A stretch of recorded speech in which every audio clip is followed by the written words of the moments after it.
बिस्मिल्लाहिर्रहमानिर्रहीम अस्सलाम वालेकुम students, welcome back to U Study Verse. So students, आज हम डिस्कस करेंगे बिजनेस इकोनॉमेट्रिक्स का लेक्चर नंबर 3। उसमें हम quadratic functions, exponential, logarithm functions और डेरिवेटिव्स को जो है हम डिस्कस करेंगे। तो मैं कॉन्सेप्ट्स को जो है आपको सिंपल वर्डिंग में एक्सप्लेन करूँगी ताकि आपसे फॉर्मूलाज को मेमोराइज़ ना कर सकें, बल्कि आप उनका जो है बेसिक आइडिया भी समझ सकें। तो अगर आपने अभी तक जो है हमारे channel V U Study Verse को सब्सक्राइब नहीं किया है तो जल्दी से जाके सबसे पहले सब्सक्राइब करें, ताकि आने वाले तमाम लेक्चर्स की नोटिफिकेशंस आप तक पहुंच सके और आप इजीली तमाम लेक्चर्स को अंडरस्टैंड कर सकें। So let's start today's video. तो सबसे पहले हमारे पास टॉपिक है क्वाड्रेटिक फंक्शन। ओके, तो हमारे पास क्वाड्रेटिक फंक्शन की जो है यहाँ पे बताया है कि क्वाड्रेटिक फंक्शन जो होता है एक नॉन लीनियर पॉलिनोमियल फंक्शन होता है, ठीक है, जिसको हम जनरल फॉर्म में किस तरह एक्सप्रेस करते हैं।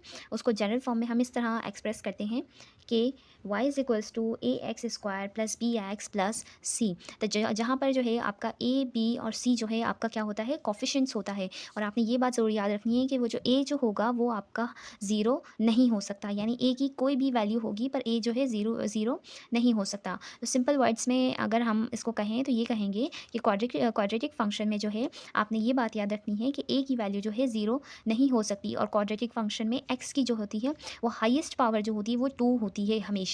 ओके, अगर हम इसको एग्जाम्पल के थ्रू देखें तो हमारे पास इसकी एग्जाम्पल्स ये होती हैं, y is equals to 2x² plus 3x plus 10। यहाँ पे भी x की हाईएस्ट पावर क्या है, 2 है। देन हमारे पास आ जाएगा y is equals to 3x² minus 5x plus 5। यहाँ पर भी x की हाईएस्ट पावर क्या है, 2 है। Then we have y is equals to 10x² plus 2x। यहाँ पे भी आपके पास x की क्या है, हाईएस्ट पावर 2 है। यानी कि क्वाड्रेटिक फंक्शन में हमेशा x की जो है हाईएस्ट पावर क्या होगी, हमेशा 2 होगी। और a की वैल्यू जो है आपकी ज़ीरो कभी भी नहीं हो सकती, ठीक है। तो ये क्या कहलाएंगे आपके, ये सारे तमाम जितने भी हमने एग्जांपल अभी मैंने आपको बताई, ये सारी क्या कहलाएंगी, क्वाड्रेटिक फंक्शन कहलाएंगी। क्यों? क्योंकि इसमें जो है x की जो है हाईएस्ट पावर क्या है, 2 है, और a जो है हमारे पास ज़ीरो नहीं है, ठीक है। सो इसका जो ग्राफ जो होता है नॉर्मली जो है पैराबोला होता है। इसको हम इसका जो भी हम ग्राफ ड्रॉ करते हैं उसको हम जनरली क्या कहते हैं, पैराबोला कहते हैं। और इस ग्राफ में जो है मैक्सिमम या मिनिमम पॉइंट हो सकता है, ठीक है। और एक लाइन ग्राफ को जो है दो सिमेट्रिक जो है पार्ट्स में क्या करती है, डिवाइड करती है, जिसे हम एक्सिस ऑफ सिमेट्री कहते हैं। ओके, सो फॉर एग्जांपल हम इसको एक एग्जांपल के थ्रू समझते हैं, जैसे कि y is equals to x square में, ठीक है। तो यहाँ पर आपके पास a इज इक्वल्स टू क्या है, 1 है, and b is equals to 0 and c is equals to क्या है, 0 है। और हमारे पास हमारे पास जो है एक्सिस ऑफ सिमेट्री क्या हो जाएगा, x इज इक्वल्स टू 0, ठीक है। सो अब हम देखते हैं कि effect of a and c, ठीक है। ये अब एक इंपॉर्टेंट पॉइंट है क्वाड्रेटिक फंक्शन में, एंड विच इज़ के y is equals to a x square plus b x plus c. Okay, तो इसमें जो है अगर ए जो है पॉजिटिव हो तो ग्राफ जो है एक डायरेक्शन में कर्व करता है, ठीक है। और अगर ए नेगेटिव हो तो वो ऑपोजिट डायरेक्शन में होता है, ठीक है। तो हैंडआउट्स के ग्राफ में जो है इसी डिफरेंस को जो है शो किया गया है। क्या बात हमने कही कि जब जो है अगर ए जो है हमारा पॉजिटिव हो तो हमारी ग्राफ की डायरेक्शन क्या होती है, ग्राफ की डायरेक्शन में क्या होता है, कर्व होता है। लेकिन अगर ए की वैल्यू क्या होगी, नेगेटिव होगी, तो वो क्या करेगा, ऑपोजिट डायरेक्शन में जो है मूव होगा। तो सिमिलरली जो है सी का जो ग्राफ होता है उसकी जो है वर्टिकल पोजीशन को अफेक्ट करता है, यानी सी ग्राफ जो होता है सी ग्राफ की वर्टिकल पोजीशन को अफेक्ट करता है। तो अगर सी पॉजिटिव हो तो ग्राफ कहाँ जाएगा, ग्राफ ऊपर की तरफ मूव होता है, और अगर सी नेगेटिव हो तो ग्राफ हमारा नीचे की तरफ मूव होता है, ठीक है। तो बस आपने इतना याद रखना है कि ए ग्राफ की शेप जो होती है, डायरेक्शन जो होती है उसको ए जो है क्या करता है, ग्राफ की शेप और डायरेक्शन को क्या करता है, अफेक्ट करता है, और सी जो है ग्राफ को वर्टिकली शिफ्ट करता है। ओके, तो ये जो हमने 2-3 पॉइंट्स बताए हैं इसको आपने याद रखना है। क्या क्या बात बताई हैं मैंने आपको एक दफ़ा दोबारा रिकॉल कर दूं ताकि आपको वो पॉइंट्स याद हो जाएं। तो क्या था कि अगर ए जो है क्या नाम है, पॉजिटिव हो तो ग्राफ जो है कर्व डायरेक्शन में मूव करता है, अगर ए नेगेटिव हो तो ऑपोजिट डायरेक्शन में, और सी जो है ग्राफ की वर्टिकल पोजीशन को अफेक्ट करता है, ठीक है। अगर सी पॉजिटिव होगा तो वो ऊपर मूव होता है, और अगर सी नेगेटिव होगा तो ग्राफ नीचे मूव करेगा। तो आपने बस इतना याद रखना है, ए जो है ग्राफ की शेप को अफेक्ट करता है, और सी जो है ग्राफ को वर्टिकली शिफ्ट करता है। Okay, then we have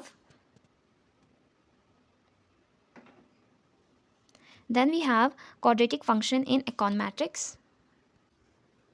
okay, so जैसे मैंने आपको जो पॉइंट्स अभी एग्जांपल्स ऊपर बताई हैं, यहाँ पर भी आपके पास गिवन है कि जैसे हमारे पास ये एग्जांपल्स गिवन है, तो इन सब में हमारे पास क्या है, एक्स की वैल्यू क्या होती है, एक्स की जो पावर हाईएस्ट पावर होती है वो 2 होती है, और ए भी हमारा कभी भी 0 नहीं होता। और जो प्रॉपर्टीज़ अभी हमने डिस्कस करी वो भी यहाँ पर गिवन है कि अगर ए जो होगा अगर पॉजिटिव होगा तो ग्राफ कहाँ जाएगा, अपवर्ड की तरफ मूव करेगा, ठीक है। और अगर ए नेगेटिव होगा, ठीक है, तो ग्राफ क्या करेगा, डाउनवर्ड की तरफ मूव करेगा। और इसका वर्टिकल शिफ्ट पे जो है सी का अफेक्ट होता है, तो सी में अगर ग्राफ जो है, अगर सी अगर पॉजिटिव होगा तो ग्राफ कहाँ मूव करेगा, अपवर्ड की तरफ मूव करेगा, वाई एक्सिस पर।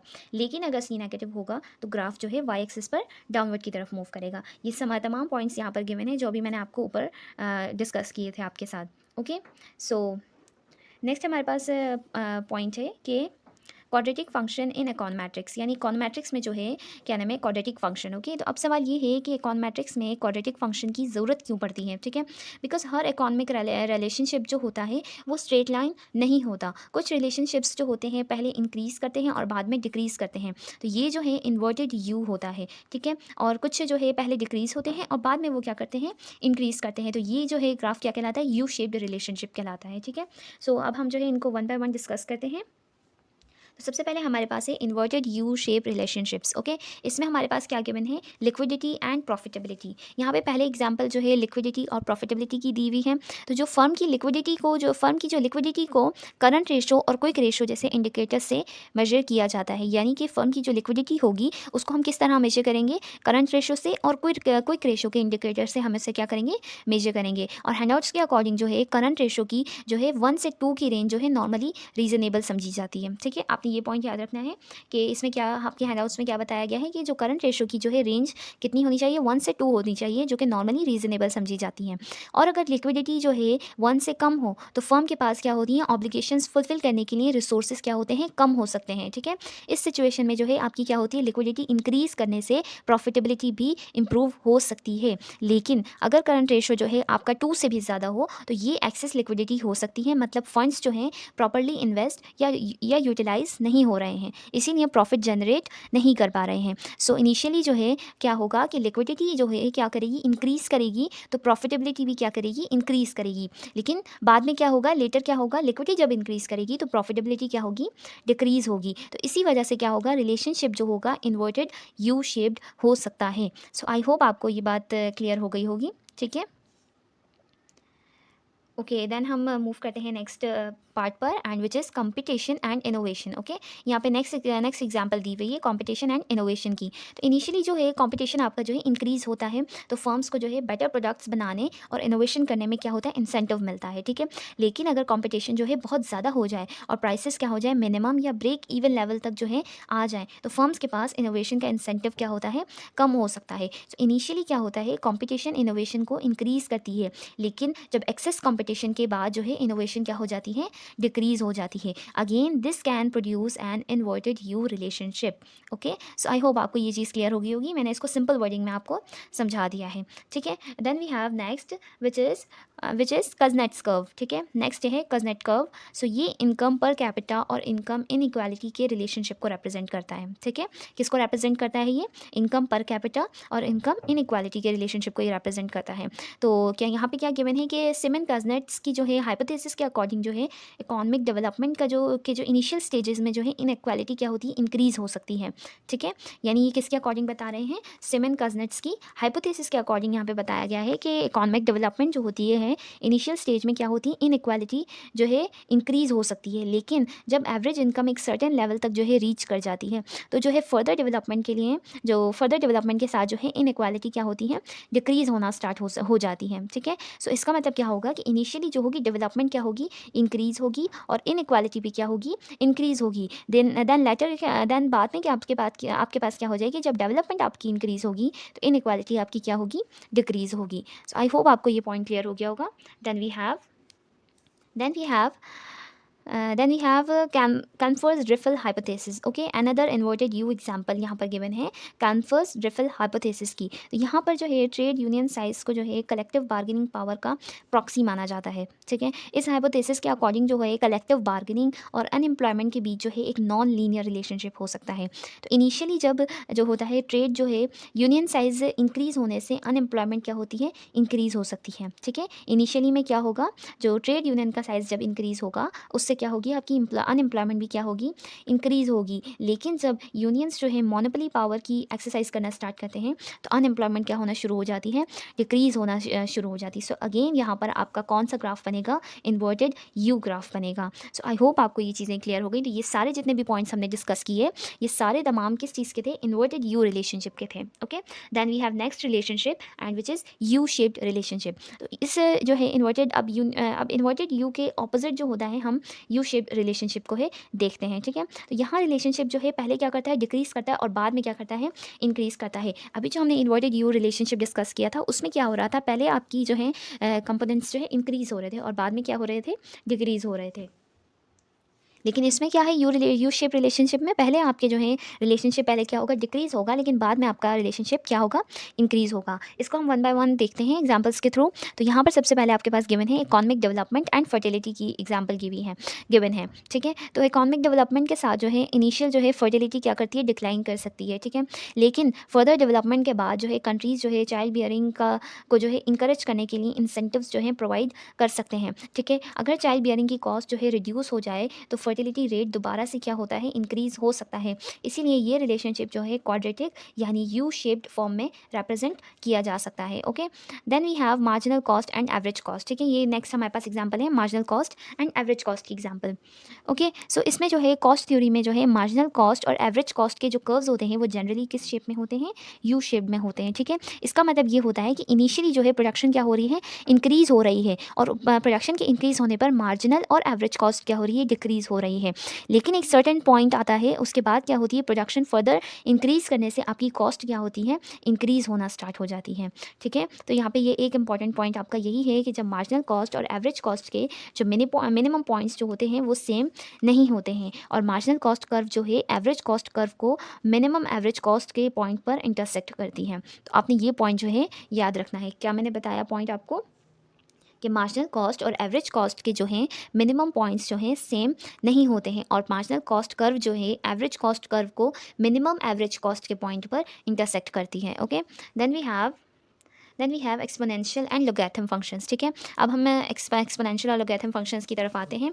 तो एक्सपोनेंशियल फंक्शन में जो है कांस्टेंट बेस को जो है वेरिएबल एक्सपोनेंट की पावर दी जाती है। ठीक है, क्या आप कहा मैंने यहाँ पर कि एक्सपोनेंशियल फंक्शन में क्या होता है, कांस्टेंट बेस को जो है वेरिएबल एक्सपोनेंट की पावर दी जाती है। जैसे कि यहाँ पर गिवन है y is equals to a to the power x, जहाँ पर क्या है, अगर a जो है ग्रेटर देन 0 होगा और a is not equal to 0 होगा। ठीक है, यहाँ पर जो है a जो है बेस है और x क्या है, एक्सपोनेंट है। ठीक है, जैसे कि यहाँ पर let me show you here, यहाँ पर जो है y is equals to a to the power x है। यहाँ पर क्या है, जो है a जो है ग्रेटर देन 0 है और a is not equal to 1 है। ओके, तो यहाँ पर जो है a बेस है और x आपका क्या है, एक्सपोनेंट है। ठीक है, बेस e भी हो सकता है आपका। ठीक है, तो e जो है नेचुरल जो है लोगारिथम का बेस होता है। ठीक है, तो यानी कि अगर y is equals to a to the power x है तो लॉग ऑफ a, तो log base a of y is equals to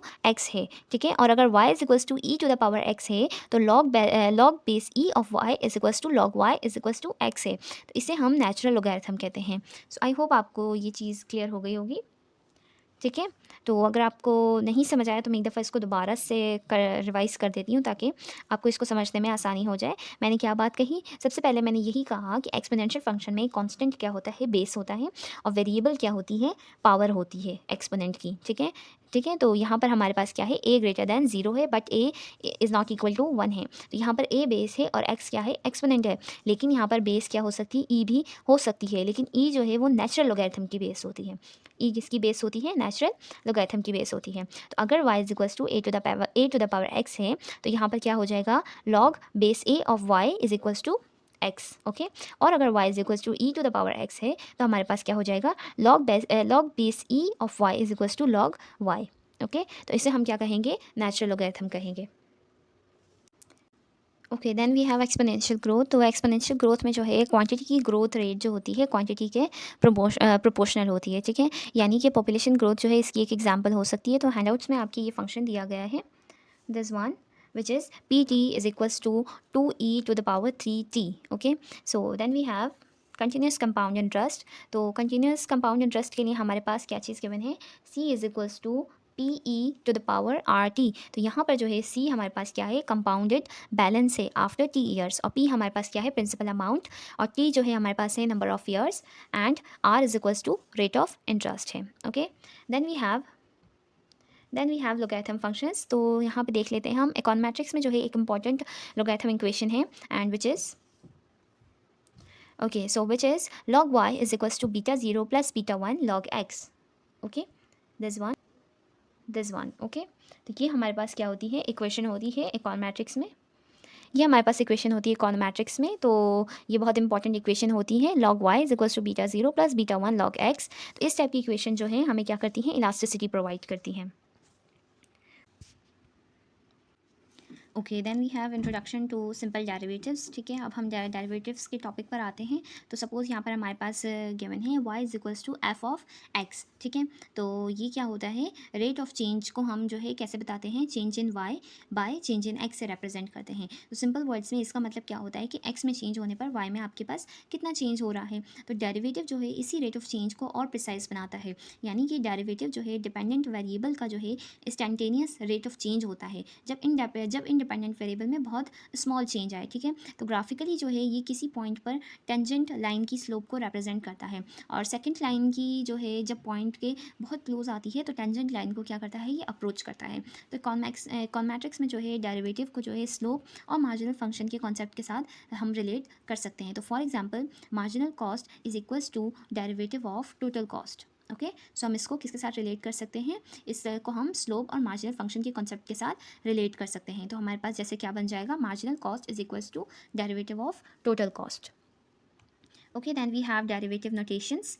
तो हमारे पास यहाँ पर कुछ डेरिवेटिव की डिफरेंट वेज में जो है हम डेरिवेटिव्स को लिखा जा सकता है। तो यहाँ पर हमारे पास गिवन है और हमें बताया गया है कि हमने इसको कैसे रीड करना है और इसकी मीनिंग क्या होती है। तो सबसे पहले हमारे पास ये जो गिवन है एफ एक्स, तो इसको हम किस तरह पढ़ेंगे, एफ प्राइम एक्स। ठीक है, इसको हम कैसे पढ़ेंगे, एफ प्राइम एक्स। ठीक है, इसका मतलब क्या होता है, derivative of f with respect to x. Then we have d y over d x, तो इसको भी हम किस तरह पढ़ेंगे, d y d x, derivative of y with respect to x। देन हमारे पास है y, एंड उसके ऊपर जो ये एपोस्ट्रोफ दिया हुआ है इसको हम कैसे रीड करेंगे, y प्राइम, और इसको हम क्या करें, इसका मीनिंग क्या होती है, derivative of y। Then we have d over d x f x, तो इसको हम किस तरह रीड करेंगे, d by D x of x। ठीक है, और ये हमारे पास क्या होता है, derivative of the function f of x होता है। ठीक है, सो आई होप आपको ये चीज़ क्लियर हो गई होगी।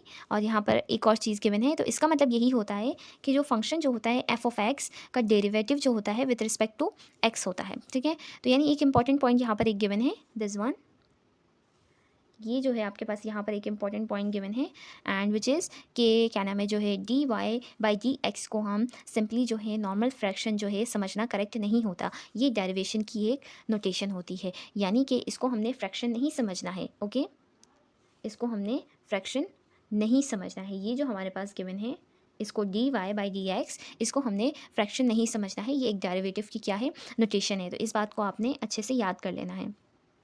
Okay, then we have some rules of differentiation.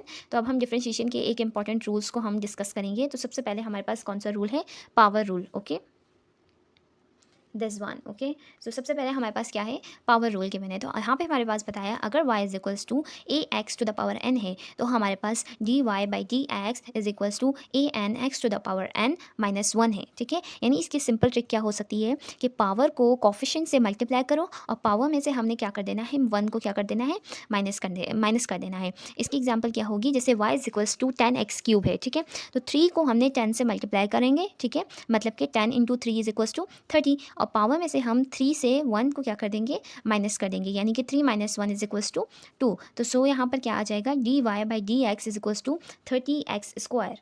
Okay, so I hope आपको ये चीज़ के लिए क्लियर हो गई होगी। सिमिलरली यहाँ पर एक और एग्जांपल गिवन है, y is equals to f x square का डेरिवेटिव। तो इसमें क्या है, जो है 10x जो है, अगर जैसे कि y, ओके, सो सिमिलरली यहाँ पर गिवन है y is equals to f x square का डेरिवेटिव। तो यहाँ पर क्या आ जाएगा, 10x है अगर, तो ये क्या हो जाएगा, y is equals to 10 over x to the power 2।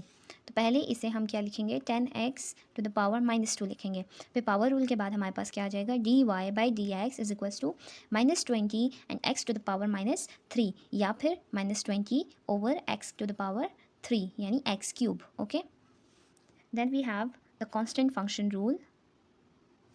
Okay this one.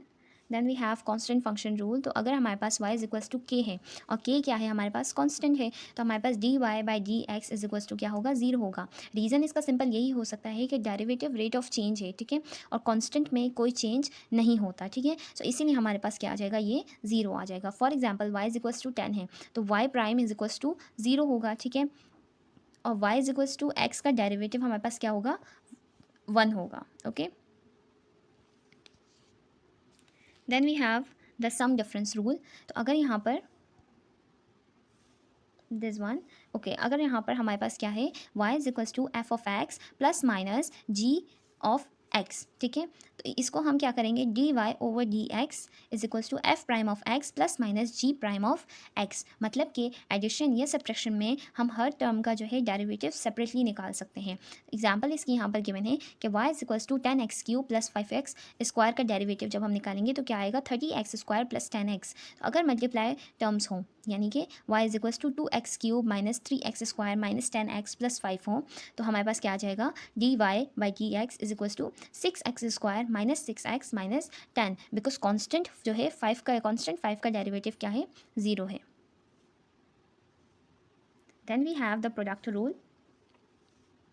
Then we have the product rule. तो जब दो फंक्शंस जो है मल्टीप्लाई हो रहे हैं तो हम प्रोडक्ट रूल यूज़ करेंगे, ठीक है। फॉर्मूला हमारे पास क्या गिवन है, d Y by D x is equals to ji of x f prime of x plus f of x g prime of x. तो ईजी वर्डिंग में इसको हम क्या कहेंगे, second function multiply by first का derivative plus first function multiply by second का derivative, ठीक है। तो एग्जाम्पल इसकी कैसे हो जाएगी कि वाई इज इक्वल्स टू हमारे पास 10 माइनस एक्स है एंड 5 प्लस एक्स है, तो यहाँ पर एफ ऑफ एक्स जो है is equals to 10 minus x है और g of x is equals to 5 plus x है। तो दोनों का डेरिवेटिव्स क्या हो जाएगा, माइनस वन और 1 हो जाएगा, ठीक है। और प्रोडक्ट रूल अप्लाई करने पर हमारे पास क्या हो जाएगा, d Y by D x is equals to f plus x minus 1 plus 10 minus x 1, ठीक है, which gives us d Y by D x is equals to 5 minus 2x, ठीक है। तो हैंडआउट्स में जो है इस आंसर को जो है डायरेक्ट मल्टीप्लिकेशन से, हैंडआउट्स में इस आंसर को जो है डायरेक्ट मल्टीप्लिकेशन से जो है वेरीफाई भी किया गया है और सेम रिजल्ट ही मिलता है। Okay then we have the question rule. Okay so इसमें क्या है, जब एक फंक्शन दूसरे फंक्शन से डिवाइड हो रहा है तो हम क्वेश्चन रूल यूज़ करते हैं, ठीक है। तो इसका फॉर्मूला क्या आ जाएगा हमारे पास, d Y by D x is equals to ji of x f prime of x minus f of x g prime of x over g of x to the whole square. Okay अगर इसको हम simple words में याद रखें तो इसका क्या हो जाएगा कि D nominator multiply by numerator का डेरिवेटिव माइनस न्यूमैरेटर फिर मल्टीप्लाई बाय डी नॉमिनेटर का डेरिवेटिव, ठीक है, and all over denominator squared, ठीक है। तो इसकी एग्जांपल हम ये देख सकते हैं जैसे कि y is equals to 10 minus x over 5 plus x, ठीक है। तो यहाँ पर न्यूमैरेटर का डेरिवेटिव जो है -1 है और डिनोमिनेटर का डेरिवेटिव क्या है, 1 है। तो फॉर्मूला अप्लाई करने के बाद हमारे पास क्या आ जाएगा, d Y by D x is equals to -15 minus 2x over 5 plus x to the whole square. तो according to the handouts worked steps, ठीक है। तो इस तरह जो है हैंडआउट्स के अकॉर्डिंग जो है इस तरह ये वाले स्टेप्स जो है वर्क करते हैं। Okay then we have the chain rule. Okay so इसमें क्या होता है, तो चेन रूल तब यूज़ होता है जब एक फंक्शन के अंदर दूसरा फंक्शन हो, ठीक है। अगर y is equals to F of G of X है, ठीक है, और z is equals to ji of X है, तो हमारे पास डेरिवेटिव क्या बन जाएगा, formula D Y by D x is equals to D Y by D Z multiplied by D Z by D X. Okay अगर इसको हम सिंपल वर्ड्स में समझें तो हम पहले आउटर फंक्शन का डेरिवेटिव लेते हैं और फिर हम इनर फंक्शन के डेरिवेटिव से क्या करते हैं, मल्टीप्लाई करते हैं। ओके तो एक इंपॉर्टेंट नोट इसमें यही है कि d Y by D z को हम ऐसे नहीं समझना कि डी जेड कैंसिल हो रहा है, ये डेरिवेटिव क्या है, नोटेशन है। ओके सो एग्जांपल इसकी क्या गिवन है, y is equals to f x square plus 2x plus 10 का क्यूब। तो इनर एक्सप्रेशन को आपने, इनर एक्सप्रेशन हमारे पास क्या है, z is equals to 5x square plus 2x plus 10 मान लेते हैं, ठीक है। ये हमारे पास क्या है, इनर एक्सप्रेशन है। ओके देन हमारे पास क्या आ जाएगा, d Z by D x is equals to 5x plus 2 और y इज इक्वल्स टू हमारे पास क्या आ जाएगा, z क्यूब आ जाएगा। ओके सो हमारे पास d Y by D z is equals to क्या आ जाएगा, 3z स्क्वायर। सो इसीलिए हमारे पास जो है डेरिवेटिव का क्या बन जाएगा formula, dy by D x is equals to 3z² and into 5x plus 2, और z की वैल्यू हम पुट करने पर हमारे पास क्या बन जाएगा, dy by D x is equals to 5x² plus 2x plus 10 का whole square and 5x plus 2। ठीक है, तो हैंडआउट्स में हमें यही बताता है कि इसी टाइप के क्वेश्चन में हम direct power rule plus inner expression का जो है डेरिवेटिव भी यूज़ किया जा सकता है। ओके, सो आई होप आपको ये चीज़ क्लियर हो गई होगी। देन हमारे पास नेक्स्ट टॉपिक है and which is economic application of derivatives. ठीक है, तो अब डेरिवेटिव्स को जो है इकोनॉमिक्स में हमें अप्लाई करना है। ठीक है, तो इसमें हमने सिर्फ बेसिक आइडिया ये याद रखना है कि derivative is equals to rate of change is equals to slope is equals to marginal function.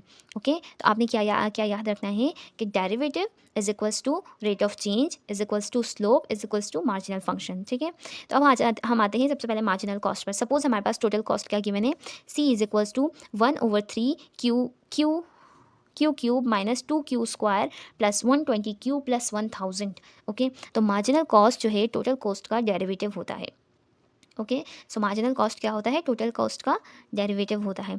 तो मार्जिनल कॉस्ट हमारे पास क्या आ जाएगी, is equals to d c by d q. तो पावर रूल जब हम अप्लाई करेंगे तो marginal cost is equals to q² minus 4q plus 120। तो ये हमारे पास मार्जिनल कॉस्ट फंक्शन होगा। ठीक है, so then we have chain rule. ठीक है, then we have chain rule economic application. ठीक है, अगर हमारे पास r is equals to this one. Okay, so अगर हमारे पास r is equals to F of q है और q is equals to g of l है, तो हमारे पास डेरिवेटिव का फॉर्मूला क्या बन जाएगा, d r by d l is equals to d r by d q multiplied by d q by d l. Okay, तो हैंडआउट्स में इसे जो है M R is equals to M P P L is equals to M R P L के relationship से connect किया गया है। ठीक है, सो यानी चेन रूल हमें जो है इनडायरेक्ट रिलेशनशिप का जो है कंबाइंड इफेक्ट जो है फाइंड करने में हेल्प करता है। Okay, then we have elasticity. Okay, so अब हम प्राइस इलास्टिसिटी ऑफ डिमांड को एग्जांपल से देखते हैं कि फॉर एग्जांपल हमारे पास डिमांड फंक्शन गिवन है Q D is equals to 100 minus 2p। तो और यहाँ पर हमारे पास क्या है, p इज इक्वल्स टू क्या है 10 गिवन है। ओके, तो p की वैल्यू जब हम पुट करेंगे तो q D is equals to हमारे पास क्या आ जाएगा 100 माइनस 2 इंटू 10। तो हमारे पास क्यू डी का हमारे पास क्या आ जाएगा 80 आ जाएगा। ठीक है, अब डिमांड फंक्शन का जो है डेरिवेटिव जो है,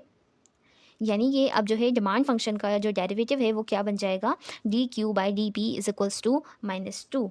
ओके, फिर हम जब हम प्राइस इलास्टिसिटी फॉर्मूला जब हम इस पर अप्लाई करेंगे तो हमारे पास क्या बन जाएगा ई पी यानी कि price of elasticity. Okay, elasticity of price. Okay, so is equals to d q by d p multiplied by p by q, यानी कि क्वांटिटी का प्राइस के रिस्पेक्ट में डेरिवेटिव जो है मल्टीप्लाई पी बाई क्यू होता है। ठीक है, तो यहाँ पर एक important then we have high order derivatives. Okay, so अब लेक्चर का ये लास्ट टॉपिक है हाई ऑर्डर डेरिवेटिव्स। तो अगर हम इस फंक्शन का जो है डेरिवेटिव, अगर हम किसी भी फंक्शन का डेरिवेटिव निकालते हैं तो वो फर्स्ट डेरिवेटिव है। अगर उस डेरिवेटिव का हम दोबारा से डेरिवेटिव निकालेंगे तो वो सेकंड ऑर्डर डेरिवेटिव होता है, और अगर हम सेकंड डेरिवेटिव का डेरिवेटिव थर्ड ऑर्डर डेरिवेटिव होता है। ठीक है, यानी कि जब हम सेकंड डेरिवेटिव का जब दोबारा से डेरिवेटिव निकालेंगे तो वो हमारे पास क्या होगा, थर्ड ऑर्डर डेरिवेटिव होगा। तो ये प्रोसेस क्या होता है, कंटिन्यू हो सकता है, और इन्हें हम कलेक्टिवली क्या कहते हैं, हायर ऑर्डर डेरिवेटिव्स भी कहा जाता है। तो सेकंड डेरिवेटिव का सिंपल मीनिंग यही होता है, rate of change of the rate of change. Okay, तो हमारे फर्स्ट डेरिवेटिव का तो हमने मतलब यही समझा था कि डेरिवेटिव का मतलब होता है रेट ऑफ चेंज को जो है फाइंड करना। ठीक है, तो जब हम उसी डेरिवेटिव का डेरिवेटिव निकालेंगे सेकंड डेरिवेटिव, तो वो क्या कहलाएगा, rate of change of the rate of change. Okay, तो यहाँ पर एग्जांपल हमारे पास गिवन है y is equals to 10x cube. तो इसका फर्स्ट डेरिवेटिव हमारे पास क्या हो जाएगा, y prime is equals to 30x²। ठीक है, एंड देन सेकंड डेरिवेटिव हमारे पास क्या हो जाएगा, y double prime is equals to 60x। Then हमारे पास थर्ड डेरिवेटिव क्या हो जाएगा, y triple prime is equals to 60। So basically हर स्टेप पर हम जो है प्रीवियस डेरिवेटिव का डेरिवेटिव लेते जा रहे हैं। ठीक है, सो आई होप आपको ये चीज़ क्लियर हो गई होगी स्टूडेंट। सो यही होता है हायर ऑर्डर डेरिवेटिव्स, जिसमें हम डेरिवेटिव्स का डेरिवेटिव्स निकालते रहते हैं और ये प्रोसेस कंटिन्यू रहता है, ठीक है। और हर स्टेप में हम क्या करेंगे, प्रीवियस डेरिवेटिव का डेरिवेटिव लेते जा रहे हैं। ओके, सो स्टूडेंट्स आज हमने ये लेक्चर नंबर 3 में जो है बहुत सारी चीज़ें डिस्कस करी हैं, quadratic functions, inverted U and U shaped economic relation. Okay, then we have discussed the exponential and logarithm functions. फिर हमने सिंपल डेरिवेटिव्स को समझा, उसके रूल्स को समझा, ठीक है। सो उसके बाद हमने डेरिवेटिव्स को जो है इकोनॉमिक में अप्लाई करना सीखा, फिर मार्जिनल कॉस्ट और इलास्टिसिटी की भी एग्जांपल्स देखी, ठीक है। और फाइनली हमने हाई ऑर्डर डेरिवेटिव को स्टडी किया। So students, this was your complete ECO 601 business econometrics lecture number 3।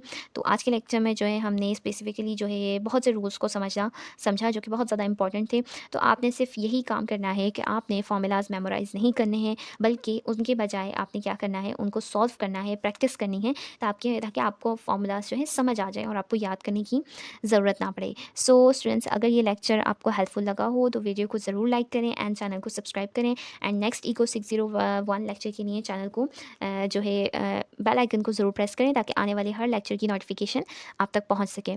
So thank you so much for watching this video and अल्लाह हाफिज़।